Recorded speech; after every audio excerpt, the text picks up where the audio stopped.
दोषेण तीव्रो मनसा कृष्णसर्पविषादपि विषं निहन्ति भोक्तारं द्रष्टारं चक्षुषाप्ययम्।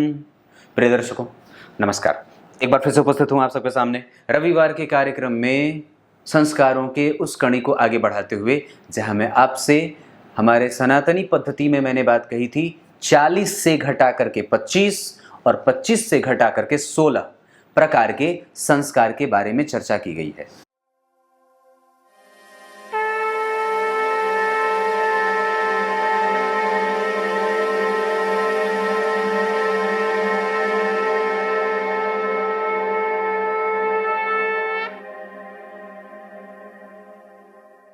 चौदहवें संस्कार को लेकर के उपस्थित हूं, जिसे विवाह संस्कार कहा जाता है। अब एक बात बताता हूं, बड़ी हंसी आएगी। लॉकडाउन लग गया, पूरी दुनिया बंद हो गई, पर विवाह होते रहे।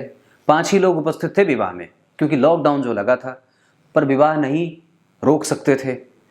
विवाह कभी भी होता है तो समाज के प्रत्येक वर्ग और जिसमें अधिक संख्या में लोगों के आशीर्वाद की आवश्यकता होती है। उसके जो छोटे छोटे संस्कार बनाए गए हैं वो निसंदेह इसलिए बनाए गए हैं ताकि अधिक से अधिक संख्या में लोगों का आशीर्वाद वर और वधु पक्ष को मिल सके। अग्नि, पितर, ब्रह्म और जितने भी दैवगण हैं, जितने भी वरिष्ठ लोग हैं, जितने भी आपके सहपाठी और सहयोगी हैं, उन सबके आशीर्वाद से ही विवाह का ग्रहण करना चाहिए, जिसे पाणी ग्रहण संस्कार कहा जाता है। समाज का प्रत्येक कोना जानता है कि आप किसके पति हो और आप किसकी पत्नी हो। इसके लिए हमारे ग्रंथों में एकमात्र एक श्लोक आता है, बोर्ड नहीं लाया हूं क्योंकि फ्रेम कुछ अच्छा नहीं बन रहा था, तो ऐसे ही पढ़ के बता देता हूं। इसके बारे में बात कही गई है पुराणों में।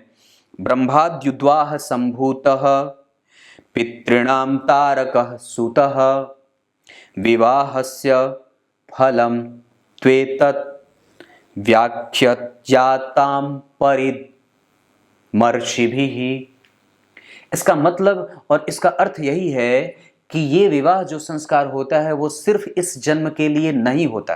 अब आजकल जन्म तो छोड़ो, 2 महीने में विवाह टूट जाता है। आजकल जन्म की बात कौन करे, इस जीवन की बात कौन करे, 2 महीने में विवाह टूट जाते हैं। इस विवाह के लिए ये बात समझने की आवश्यकता है, युग युगांतर और जन्म जन्मांतर का ये संबंध होता है। और वस्तुतः इसके कुछ नियम बनाए गए हैं। 8 प्रकार के विवाह होते हैं, प्रजापत्य और ब्रह्म विवाह, असुर विवाह, गंधर्व विवाह और भी कई प्रकार के, पर उसकी चर्चा ना करूं। दूसरी बात है, इसमें सबसे ज्यादा ख्याल ये रखा जाता है कि आप अगर जातक और जातिका दोनों एक दूसरे को पसंद कर रहे हों और पाणी ग्रहण करना चाहते हो, एक दूसरे से विवाह करना चाहते हो, तो वो सिर्फ और सिर्फ विषम परिस्थिति में ही वो बात होती है, अन्यथा नहीं। अन्यथा हमारा धर्म और हमारे पुराण, हमारे वेद और हमारी जो संस्कृति की पुस्तकें जितनी भी लिखी गई हैं, उसमें उसको अनुमति नहीं दी गई है। उसमें उसके भेद बताए गए हैं कि कब ये विवाह किया जा सकता है। अन्यथा तो गोत्र, प्रवर और उसके कुल देवता, उसके अधिदेवता, जितने भी उसके कुल के मर्यादा के रक्षक और संरक्षक हैं, उन सब की उपस्थिति और अनुपस्थिति देखी जाती है और एक एक सूत्र मिलाया जाता है, तब जाकर के विवाह करा जाता है।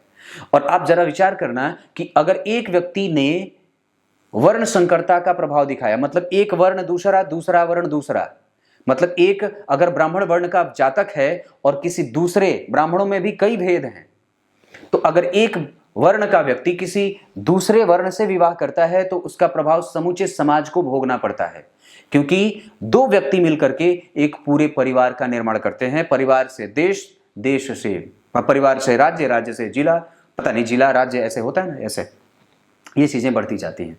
तो विचार करो कि अगर आपके सामने के घर में किसी ने ऐसे विवाह करे हैं तो उससे और उसके प्रभावों से आप अभी वंचित नहीं हो। उसका प्रभाव निस्संदेह आप पे भी पड़ रहा है, चाहे वो भोजन के रूप में हो, चाहे वो विचारों के रूप में हो, चाहे वो प्रभाव के रूप में हो, चाहे आध्यात्मिक रूप से हो, चाहे राजनीतिक रूप से हो, चाहे किसी भी प्रकार से हो, आप उससे अपने आप को वंचित नहीं रख रहे। इसी वजह से तो आजकल भी कम से कम हमारा समाज इस बात को मानता है, कम से कम ग्रामीण क्षेत्र में, कि नहीं, और इसे अच्छा नहीं माना जाता है। ये समझने की बात है। ये वर्ण संकरता के जो प्रभाव से हम प्रभावित कर रहे हैं अपने वंशजों को और अपने हमारे जो प्रेडिसेसर हैं या सक्सेसर हैं जो भी हैं, वो निस्संदेह इससे हमारे समाज को भी प्रभावित कर रहे हैं और हम अछूते नहीं हैं। तो ये विषम परिस्थिति की बात होती है कि आप किसी को पसंद कर रहे हो तो कर लो, अन्यथा तो नहीं, क्योंकि उससे संपूर्ण समाज प्रभावित होता है।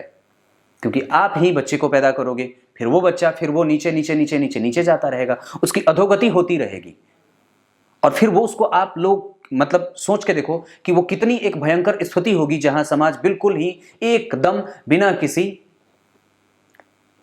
प्रभाव के, बिना किसी भेदभाव के, जहां पे कोई किसी का जूठन खा रहा है, कोई किसी के साथ मिल करके बैठा हुआ है। अब कुछ लोग इसको एक अलग तरीके से भी देख सकते हैं, पर उससे मुझे कोई वो नहीं है, लेकिन हाँ, जो बात ग्रंथ में कही गई है उससे वो गलत भी नहीं है और हमें उसको प्रामाणिकता भी देनी है और वो प्रामाणिक है।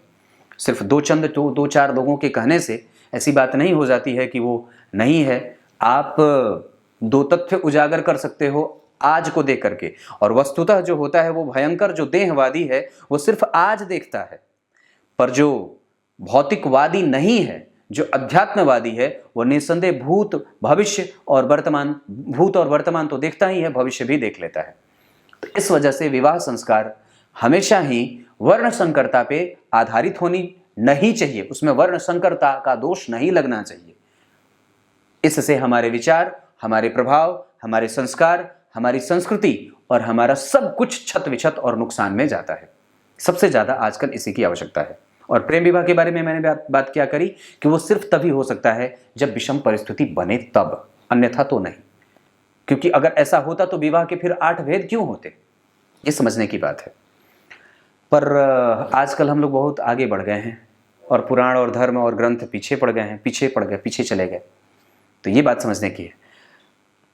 विष अगर खाओगे तो खाली आप मरोगे, विष अगर खाऊंगा तो खाली मैं मरूंगा।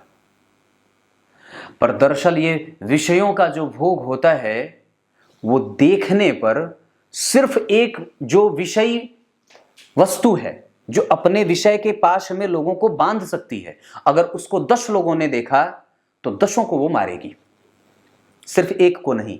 विष एक खाए तो एक मरा, पर विषयी वस्तु को जिसने देखा उतने लोग मरे। तो सोच के देखो कि आजकल आप लोग जो देख रहे हो प्राय इंटरनेट, मोबाइल, पता नहीं कहां और कौन कौन सी चीजें, तो कितने लोग मर बैठे हैं। जितने व्यूज उतने लोग तो मर गए, तो जिंदा कौन है? विचार करो। धर्म और ग्रंथ तो यही कही, शंकराचार्य की बात है। क्या कहा उन्होंने कि विषयी वस्तु को जो अपने देखने के बाद, जिसके देखने के बाद आपके इंद्रियों पर से आपका वश होना खत्म हो जाए, जिसको देखने के बाद आप अपने इंद्रियों के वशीभूत हो जाओ, तो जितने व्यूज हुए हैं ना वो गलत और गंदी चीजों पे, उतने लोग आपके समाज के मर चुके हैं। पक्की बात है, वो जिंदा कहां है? और जरा सोच के देखो कि ये धर्म की बात नहीं है, ये एक ऐसे व्यक्ति की बात है जो संपूर्ण ब्रह्मांड में शिव का अवतार माना जाता है।